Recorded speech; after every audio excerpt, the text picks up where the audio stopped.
হ্যাঁ silent please. খেয়াল করো একটু, আমাকে একটু বোঝাও। আমি তাহলে কালকে বাড়ি গেছিলাম হচ্ছে এটা কেমন একটা কাজ দিছিলাম না 56 পৃষ্ঠা, দেখো ফিনান্সের 56 পৃষ্ঠার নিচে একটা কাজ আছে। ফিনান্স এন্ড ব্যাংকিং বইয়ের 56 পৃষ্ঠার নিচের কাজটা দেখো, একজন বিনিয়োগকারী গত 10 বছরে বিনিয়োগ হতে প্রাপ্ত আয়ের হার যথাক্রমে 10টা আয় দিছে, তারপরে আয় প্রতি বছর কি পরিমাণ ইনকাম করতো, তার কি পরিমাণ আয় হতো বিনিয়োগ থেকে সেটা এখানে দিছে। প্রথম বছরে সে কত করছে 10%, 10%।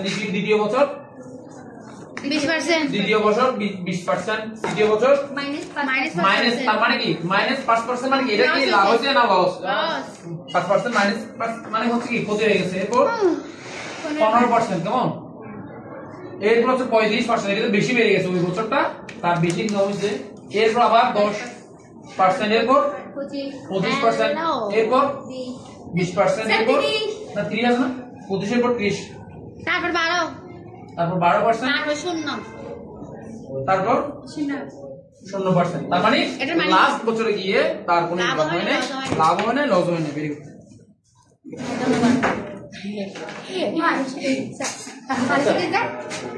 দেখো আমরা গড়টা করতে হবে, এখানে আমাদেরকে বের করতে বলছি আদর্শ বিচ্যুতি কি করো নির্ণয়, কি বিচ্যুতি? আদর্শ বিচ্যুতি। আমরা বলছিলাম কিন্তু না আদর্শ বিচ্যুতি কি, কালকে বলছিলাম, কে বলতে পারবা আদর্শ বিচ্যুতি কি? কালকে বলছিলাম কিন্তু ভাই বর্তমান কি রে কেন আছে তো অতীতে রচিত হয় থেকে। হ্যাঁ আদর্শ বিচ্যুতি কি? এখানে একটা বিষয় বলছে দেখো, কালকে আমরা পড়ছিলাম, তোমরা আসো নাই, একটু খেয়াল করো। ব্যবসা প্রতিষ্ঠান হতে সফল পরিচালনার জন্য ঝুঁকি পরিমাপ করা কি অত্যাবশ্যকীয়। তুমি যদি ঝুঁকি পরিমাপ করতে না পারো তাহলে তোমার কি পরিমাণ ক্ষতি হবে, তোমার কি পরিমাণ লস হবে, এটা যদি তুমি না করতে পারো তাহলে তুমি ব্যবসাটা শুধু লসই খেতে থাকবে। কেমন? তুমি যদি ঝুঁকিটা পরিমাপ করতে পারো, আমার কি পরিমাণ লস হবে বা কি পরিমাণ লাভ হবে এটা যদি নির্ণয় করতে পারো, তাহলে তোমার লাভটাকে লাভ করতে পারবা বা লসটাকে ক্ষতিটাকে নিয়ন্ত্রণ করতে পারবা। কেমন? তো বলতে কি প্রত্যাশিত আয় হতে কি থেকে, প্রত্যাশিত আয় থেকে প্রকৃত আয়ের বিচ্যুতি। তুমি প্রত্যাশা করছো কত, তুমি প্রত্যাশা করছো হচ্ছে তুমি 20,000 টাকা ইনকাম করবা, কত হাজার 20,000 টাকা লাভ করবা, কিন্তু বাস্তবে বা প্রকৃত হয়েছে কত 10,000 টাকা বা 15,000 টাকা। কেমন? প্রকৃত, তার মানে এটা বিচ্যুতি হয়েছে না, কত বিচ্যুতি? 5,000 টাকা। তার মানে এটাই তোমার ব্যবসার জন্য ঝুঁকি, যে 5,000 টাকা তোমার কমে গেল। আবার আমরা এরকম করছি না ঝুঁকির ব্যাখ্যাতে যে বেশি হওয়াটাও এক প্রকার ঝুঁকি। কেমন? কোনো কারণে 25,000 টাকা হয়ে গেল, তাহলে 5,000 টাকা বেড়ে গেল না, এটাও এক প্রকার ঝুঁকি। কেন এটা বাড়ছে, এখানে কোনো কোথাও কোনো গ্যাপ আছে কিনা, কোনো সমস্যা আছে কিনা, কোনো দুর্নীতি হয়েছে কিনা, ঠিক আছে? এরকম মানে ওরা এটা হচ্ছে কি ওটা প্রত্যাশিত আয় থেকে প্রকৃত আয়ের যে বিচ্যুতি সেটা হচ্ছে কি ঝুঁকি। তো এরকম ঝুঁকি বিশিষ্ট এখানের মধ্যে আমরা বের করবো এখান থেকে যে আদর্শ বিচ্যুতিটা আসলে বিচ্যুতিটা কতটুকু সেটা বের করবো। তাহলে এক্ষেত্রে গড় করতে হয়, গড় করে আমরা বের করবো এগুলো। গড়টা এমন হবে, দেখো দেখো আগে কিভাবে, আগে একটা হেডলাইন থাকবে, কি থাকবে? একটা হেডলাইন থাকবে, আমরা এন্ডিং একটা চিহ্ন দিয়ে দিচ্ছি, আমি একটা এন্ডিং চিহ্ন দিয়ে দিলাম। কেমন? খেয়াল করে এদিকে আগে গড়টা আমি কিভাবে আঁকছি দেখি, খেয়াল করে থাকবো একবার। প্রথমে থাকবে হচ্ছে কি বছর, এখানে যেহেতু বছর না আমি ক্রমিক দিলাম, কি দিলাম? ক্রমিক বা বছরের, ঠিক আছে? এরপর হচ্ছে আয়, এরপর গড় কি হবে? আয়ের গড়। তারপর 2 নম্বরে হবে কি গড় থেকে ব্যবধান কতটুকু, গড় থেকে ব্যবধান কতটুকু সেটা বের করব। 5 মিনিট হ্যাঁ, এই যে এদিকে লিখলাম কি বছর, এদিকে কি লিখলাম? এটা ক্রমিক নাও।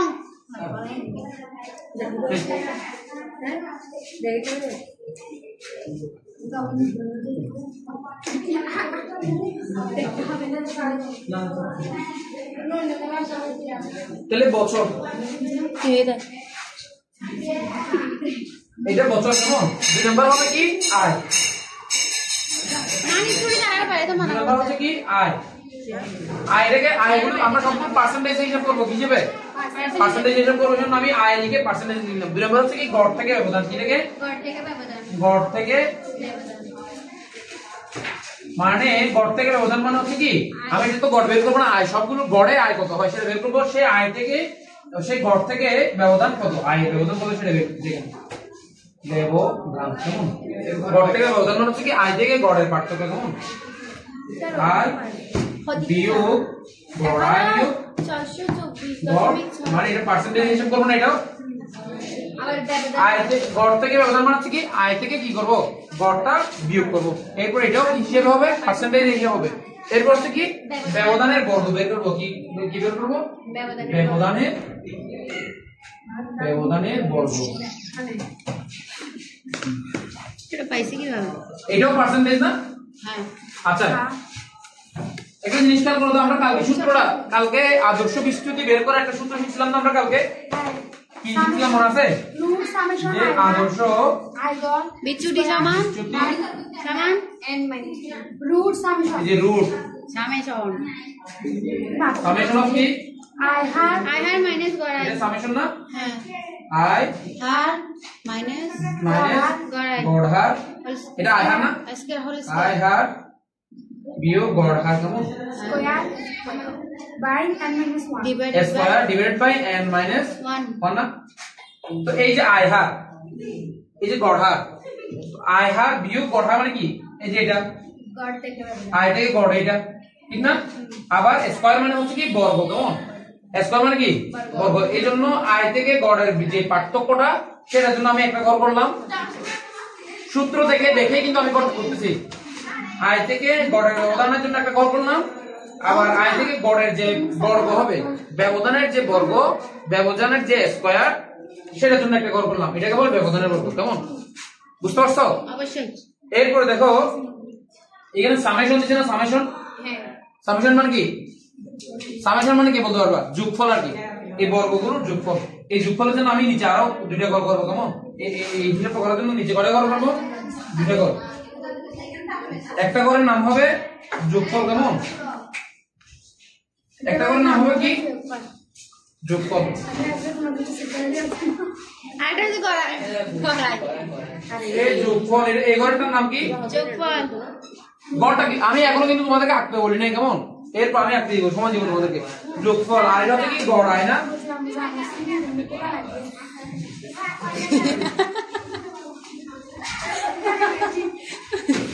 গড় আয়, এটা হচ্ছে যোগফল, এখানে যত আয় হবে সব আয়গুলোর যোগফল করবে এখানে, আর গড় আয় বের করবো এখানে, কেমন। এরপরে ব্যবধানের বর্গ যা বের হবে, ব্যবধানের বর্গ সে বর্গগুলো যোগফল করবে এই ঘরে, কেমন, এরকম লিখবো কি ব্যবধানের বর্গের যোগফল, ব্যবধানের বর্গের যোগফল, কেমন। এই যে তোমাদেরকে ব্যবধানের বর্গের যোগফল বলছিলাম আমরা, ব্যবধানের বর্গের যোগফল, এই যে সামেশন, এই কাজটা কোথায় করবো, এই কাজটা করবো এইখানে, কেমন। এরপর এখানে কি বের করবো, ব্যবধানের বর্গের গড়, ব্যবধানের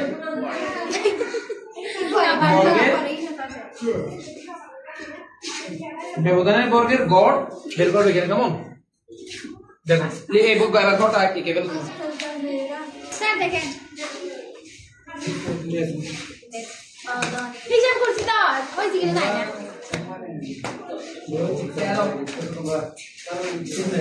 সেটাই গান লাগাই দিয়েন, কিন্তু এটা শোনা যাবে না আমাদের ঠিক করে।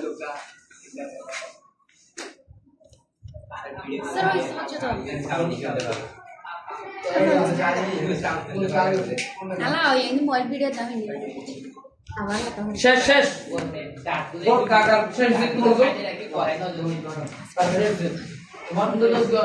তোমার দেখো শুধুমাত্র ঘর কি পজ করা যাবে না, এখানে যোগফল এই যে আমি যে ফল গড়ায় তার এখানে কি কিছু লিখতে হবে মাঝখানে, এই যে কিছু এখন লিখবা না, এটা পরে একটু পরে আমি বলছি, মাঝখানে কি কিছু লিখতে হবে, মাঝখানে কিছু লিখতে হবে, এটা তো আমি এখানে সূত্রটা দেখাইছি আমাদের, এই করে তোমার শেষ হয়েছে, হ্যাঁ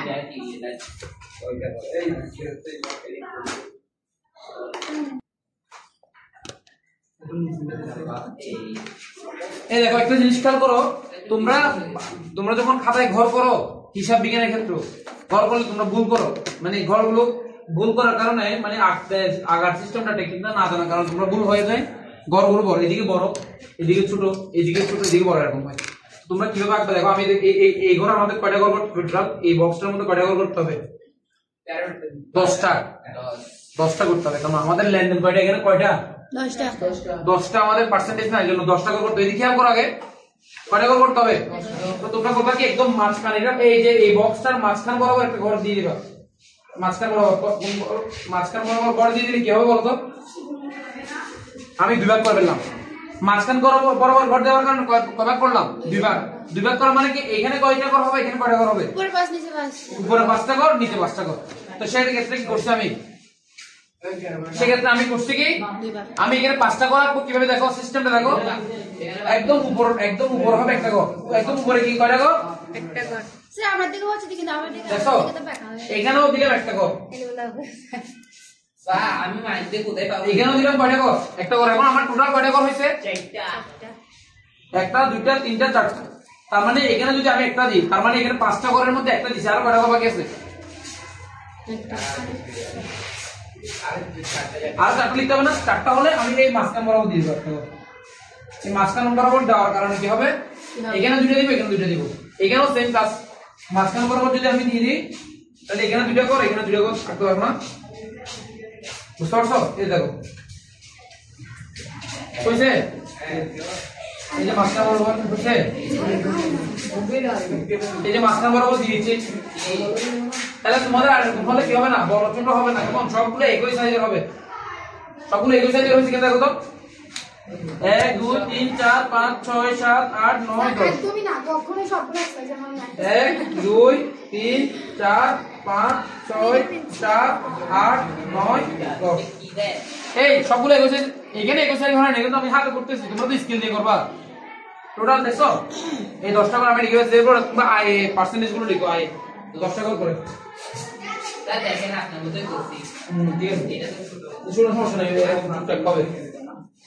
আমি আয়গুলো লিখে ফেলতেছি, আয় কত কত, এই যে 10%, 10 20 পার্সেন্ট মাইনাস লিখতেছি, 5, আমি পার্সেন্ট লিখতেছি, পার্সেন্ট তো এখানে আদি লিখছি অলরেডি, 10 10 20 20 মাইনাস 5 15 35 15 35 10 25 10 25 30 30 12 12 শূন্য কি রে, ব্যাস। হ্যাঁ আমার সাথে লিখে দেবেন। ওটা মেট্রো বাজারে দাঁড়িয়ে আছে।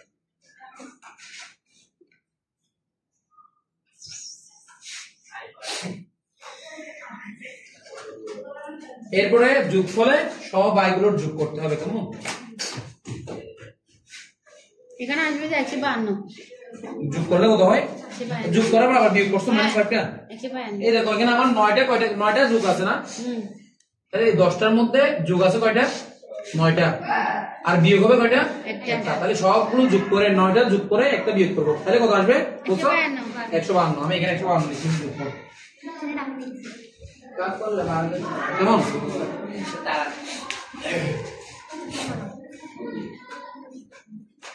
জানা লাগে সাড়ে দিতে।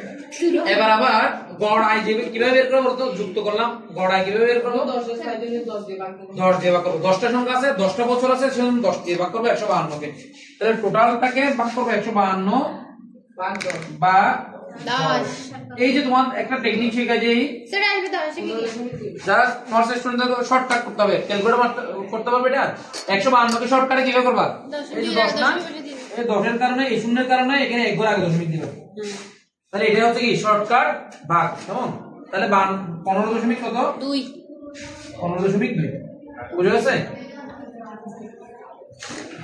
অর্থাৎ 10 দিয়ে ভাগ করতে হলে, 10 দিয়ে পার্সেন্টেজ বের করতে হলে, মনে করো তোমাকে যদি বলে 152 এর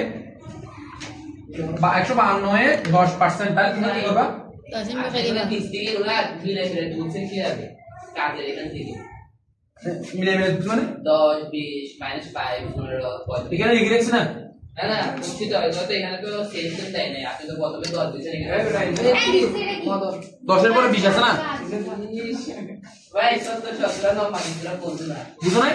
স্যার ওটা বলতেছে যে এখানে উদাহরণটা বলতেছে যে আচ্ছা আচ্ছা, এই যে 52 কে যদি 10% করতে বলে, 52 কে কত পার্সেন্ট, 10% বের করতে বলে, আমি কিভাবে বের করব, এই যে 10 এর জন্য শূন্যের জন্য একটা কেটে দিচ্ছি, দশমিকটা কেটে দিব, তাহলে কি আমার 15.2%, কেমন। আবার যদি 15 কে 152 কে যদি ভাগ করতে বলে, 10 দিয়ে ভাগ করতে বলে, তাও একই কাজ, এই যে এই শূন্যের কারণে এক ঘর আগে কি দিব, এক ঘর আগে দশমিক দেব, তার মানে আমার কত হবে এই 15.2 আনসার বের হবে, ঠিক না? লিখে কিন্তু পার্সেন্টেজ দেব না। এখন আসো যদি বলে 100% বের করো, 152 এর 100% কত পার্সেন্ট? 152 এর 100% কত হবে বলতে কে বলতে পারবা? এখানে যেহেতু দুইটা শূন্য, আমি দুইটা ঘর আগে কি দশমিক বসাবো, এই এক ঘর এই দুইটা ঘর আগে বসালে তার মানে কি 1.52%। কেমন? এটা 100%? হ্যাঁ 152 এর 100% হচ্ছে কত? 1.52। 152 এর 100% মানে পুরোটা যাবে না? 100% মানে কি 1.52 আর কি 100% মানে এখানে 1% আর কি, এটা 1% বের করতে 100% 1% বের করতে আর কি 100% মানে পুরোটা হয়ে যাবে 152। হ্যাঁ 1% বের করতে আর কি 100% মানে 152, 1% মানে কত? 1.52% বের করতে আমি এটা 100 দিয়ে ভাগ করি, এটা গুণ বলতে বলেছে আমার 100 দিয়ে ভাগ করি কত দিয়ে 152 যদি আমি কত দিয়ে ভাগ করি 152 কে যদি 100 দিয়ে ভাগ করি কত আসবে আমার 152 বা 100 দিয়ে ভাগ করলে কত আসবে 1.52। এই যে 1.52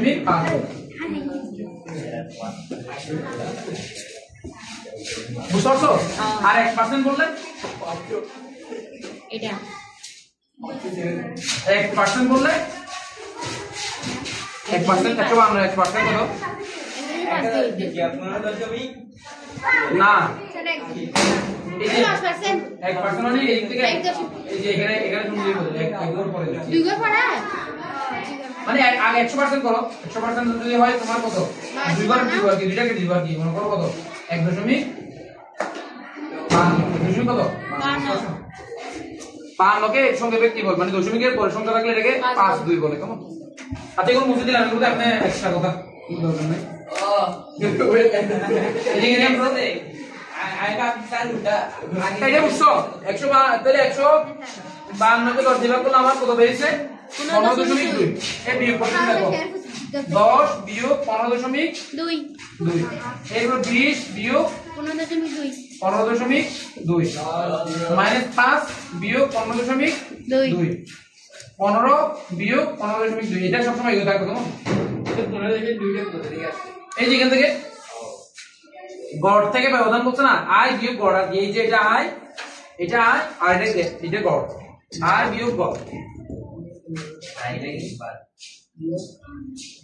তারপর 35.15.2 10 বিয়োগ 15.2 25 বিয়োগ 15.2 30 বিয়োগ 15.2 সবাই দ্রুত লিখে ফেলো সময় কম 15.2 0 বিয়োগ 15.2 এবার এগুলো যোগ করে ফেলো কত হবে? যোগ না বিয়োগ? বিয়োগ, হ্যাঁ বিয়োগ করলে কত হবে? মাইনাস 15 থেকে 5.2 মাইনাস 5.2 যেহেতু খেয়াল করো এদিকে খেয়াল করো একটু খেয়াল করো এখানে মাইনাস আছে না এখানে প্লাস বীজগণিত হিসাব নিকাশ করো একটু প্লাস মাইনাসে মাইনাস মানে বিয়োগ করতে হবে, কি করতে হবে? বিয়োগ করতে হবে। তো বিয়োগ করলে 15 থেকে 10 গেলে কত হয়? 5.2 না, আর এখানে যেহেতু বিয়োগ আছে বড়টার আগে তাহলে এখানে বিয়োগ চিহ্ন বসবে। কেমন? বুঝে গেছে এখন? यस ঠিক সেম এখানে হবে কত? 4.8 4.8 এখানে আনসার কত আসবে? বিয়োগ আবার এদিকে একটু খেয়াল করো মাইনাস মানে কি প্লাস না যোগ করব, যোগ করলে 15.2 সাথে 5 যোগ করলে কত হবে? 20.2 মাইনাস হবে তো 20.2 আর চিহ্ন বসবে কি মাইনাস, যেহেতু বড়টা আগে মাইনাস তার মাইনাস, এভাবে তোমরা যোগ বিয়োগ করে ফেলো তো সব क्या बोली कि नहीं आप तो साथ में लिखो লিখি মাইনাস 3.2 এদিকে খেয়াল করো তাহলে একটু এই সবগুলো যোগ করছো না, সবগুলো আমরা সবগুলো যোগ করে ফেললাম এখানে। কেমন? বাকিগুলো যোগ করে ফেলার পর এখন হচ্ছে কি করব? বর্গ করব। বর্গ আর কি রকম একই সংখ্যা দুইবার গুণ হয় না, বর্গ মানে স্যার যোগ করব মাইনাস না করছে মাইনাস 5.2 গুণ মাইনাস 5.2 তারপর কি 4.8 গুণ 4.8 মাইনাস 20.2 গুণ মাইনাস 20.2 তারপর কি মাইনাস 2 মাইনাস 0.2 গুণ মাইনাস 0.2 তোমরা এভাবে করে ফেলো সবগুলো করে ফেলো তো বিয়োগগুলো তোমরা এভাবে গুণ কর, প্রত্যেকটা গুণ করে লিখো। স্যার লিখছি আমি। স্যার এটা সামনে নাকি মাইনাস হবে না?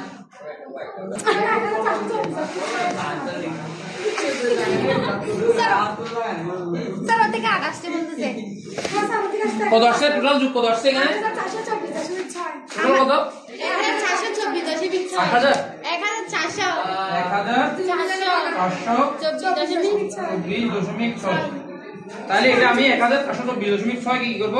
ভাগ করব 1424.6। এটা কি করব? কত দিয়ে ভাগ করব বলো তো? n - 1 দিয়ে ভাগ করব। n মানে কত বলতো আমাদের? 10 বছর। 10 বছর। তো 10 থেকে 1 বিয়োগ করলে কত হবে? 9 9 দিয়ে ভাগ করে দেখো তো কত আসে? 158.28 158.29। 9 ভেরি গুড। সেটা দেখো।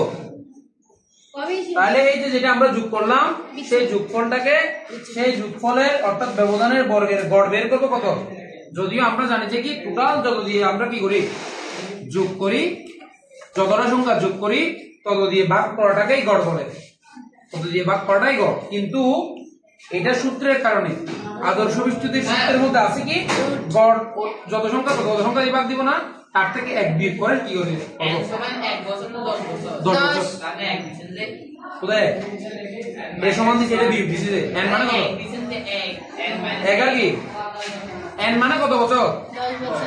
n মানে 10। তাহলে 10 থেকে 10 বিয়োগ 1 আর কি আরে 10 মিনিট দেখাই নাই। 10 লিখি না আমি 10 বিয়োগ 1 হবে আর কি। তোমরা ক্যালকুলেটর করো, ক্যালকুলেটরে n এর জায়গায় কত লিখবা? আরে ক্যালকুলেটরে উচ্চারণ সব করতে পারে না, লিখবি কিভাবে?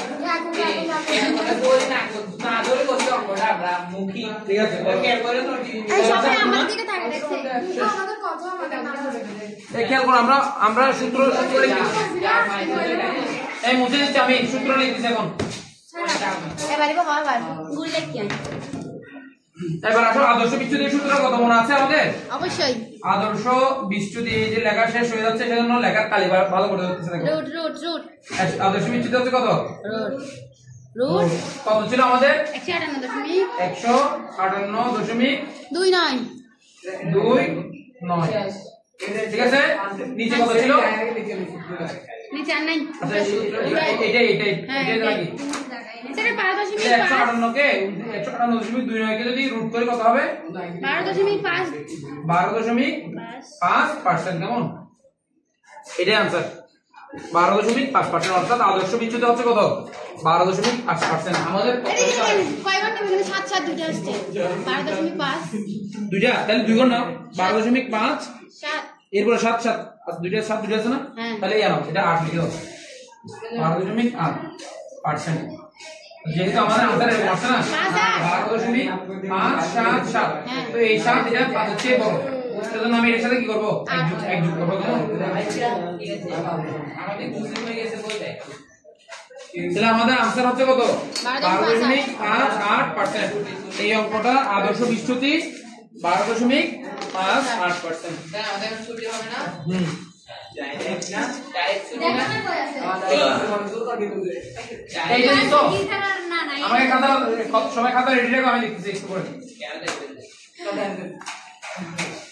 হ্যাঁ বের কই শিখতে দে সারটা দে এই যে দেখি একটু খাতা বলো। আপনি পরের মধ্যে শিক্ষিত